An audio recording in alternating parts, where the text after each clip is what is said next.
దేశద్రోహం కాదు సుప్రీం వ్యాఖ్యలు. ఇది చాలా ముఖ్యమైనది కదా. అంటే మనకు తెలుసు భారత పాకిస్తాన్ అది వచ్చినప్పుడు ప్రబీర్ సిద్ధార్థ వరదరాజన్ వైర్ ఎడిటర్, అది వరకు హిందూ ఎడిటర్ కూడా, వాళ్ళు ఒక వ్యాసం వేశారు. ఆ వ్యాసంలో భారత విమానాలను వాళ్ళు కూల్చేశారు అని వైమానిక దళం ఎయిర్ ఫోర్స్ అధికారులు ఎక్కడో చెప్పిన దాని ఆధారంగా ఒక స్టోరీ ఇచ్చారు. స్టోరీ ఇస్తే ఇదేదో దేశద్రోహానికి సంబంధించిందని వాళ్ళ వెబ్సైట్ మూసేశారు. హఠాత్తుగా వైర్ అనేది కనెక్షన్ కాలేదు ఒక 2 రోజుల పాటు. ఏం జరిగింది అంటే ఆ వార్త ఏదో తప్పు, అది తప్పు, దురుద్దేశంతో కుట్రపూరితంగా స్టోరీ ఇచ్చారు అని దాన్ని అలా తొక్కి పట్టారు. దాంతో సిద్ధార్థ వరదరాజన్ వాళ్ళు కోర్టుకు వెళ్ళారు. సుప్రీంకోర్టు ఆ విషయాన్ని నిన్న పరిశీలించింది.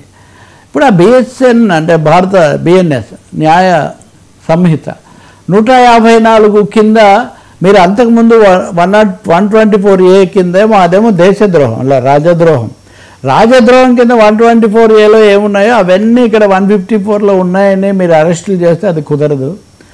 ఒకవేళ ఒక వార్త ఒక కథనం పొరపాటు వచ్చిందనుకోండి, పొరపాటు వచ్చినంత మాత్రాన అది దేశద్రోహం అని మీరు ఎలా నిర్ణయిస్తారు? ఆ సందర్భంలో వాళ్ళకున్న సమాచారం కావచ్చు, లేదా వాళ్ళకున్న ఇంకోటి కావచ్చు, వాళ్ళు ఒకటి ఇస్తారు, దాన్ని మీరు వెరిఫై చేసుకోవచ్చు.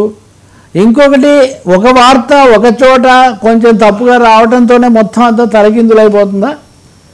కాబట్టి వాళ్ళు ఒకటి కోరారు, ఈ 154 ఈ బిఎన్ఎస్ అనేది చాలా అస్పష్టంగా ఉంది, దేన్నైనా ఎవరినైనా దీని కింద పెట్టేసేటటువంటి ఒక ఇది మీడియాకి సంబంధించి చాలా తీవ్రమైన ఇది.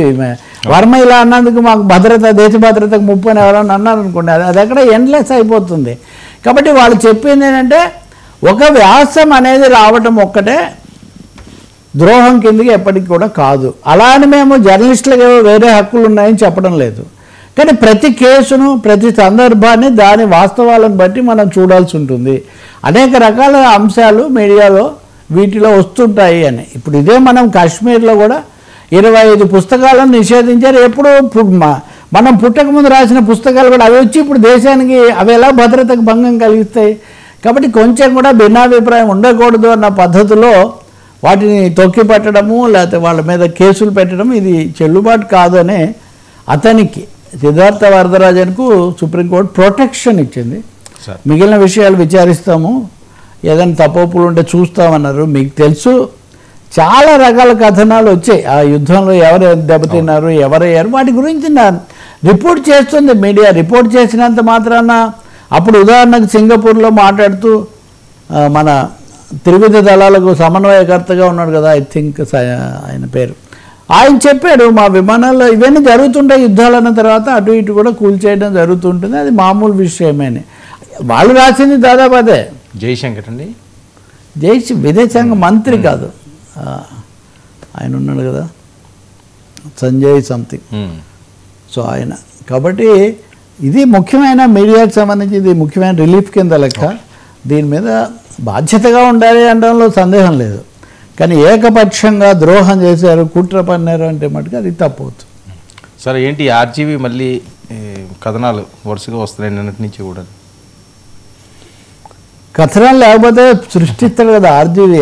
ఆయన్ను నిన్న ఒంగోలు పోలీసులు పిలిపించారు. అంతకుముందు చంద్రబాబు నాయుడు మీద లోకేష్ మీద ఆయన పెట్టినటువంటి ట్వీట్లు అవి ఎందుకు పెట్టారు? వాళ్ళ ప్రశ్న ఒకటే, వాళ్ళైనా వీళ్ళైనా ఎవరు పెట్టించారు, ఎవరి ప్రేరణతో మీరు పెట్టారు, మీకు ఎవరైనా చెప్పారా, మీరైనా చేశారా, ఇలాంటి ప్రశ్నలన్నీ కూడా ఆయన వేసినట్టున్నారు. కాకపోతే చాలా సుదీర్ఘమైన సమయమే ఆయన విచారించారు. ఆయన కూడా కొన్నిటికి సమాధానాలు సూటిగా చెప్పారు, కొన్ని ఏమో దాట వేశారని చెప్తున్నారు. అన్నిటికంటే ముఖ్యంగా ఆయన ఫోన్ సీజ్ చేయడానికి పోలీసులు ప్రయత్నించారు. ఆయనేమో నేను ఫోన్ తీసుకురాలేదు అని చెప్పాడు. అయితే మీరు తీసుకొచ్చి మాకు ఇవ్వాల్సి ఉంటుంది అని కూడా వాళ్ళు ఖచ్చితంగా చెప్పారు. నిన్ననే ఆయన అరెస్ట్ చేస్తారు, ఇట్లాంటి కథనాలు కూడా కొన్ని నడిచాయి, కానీ ఆయన ఏమో అరెస్ట్ చేసినట్లేదు నిన్నటికి. కానీ మళ్ళీ ఫోన్ తెచ్చి ఇవ్వాలని మటుకు ఆయన ఆదేశించారు.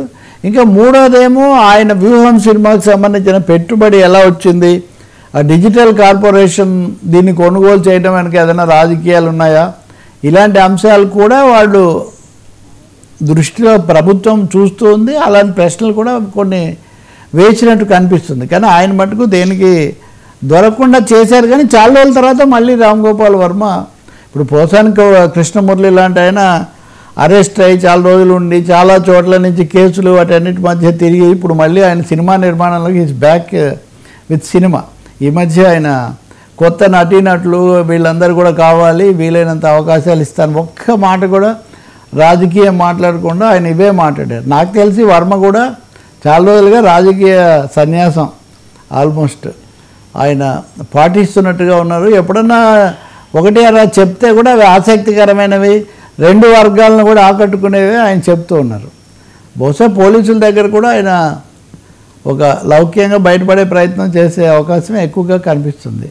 ఇన్ని మధ్యలో వచ్చిన తీర్పులు వీటన్నిటి తర్వాత పోలీసులు గతంలో వంశీనో పోసాన్నో చేసినట్టుగా వర్మని చేస్తారా అన్నది కూడా ప్రశ్నార్థకమే.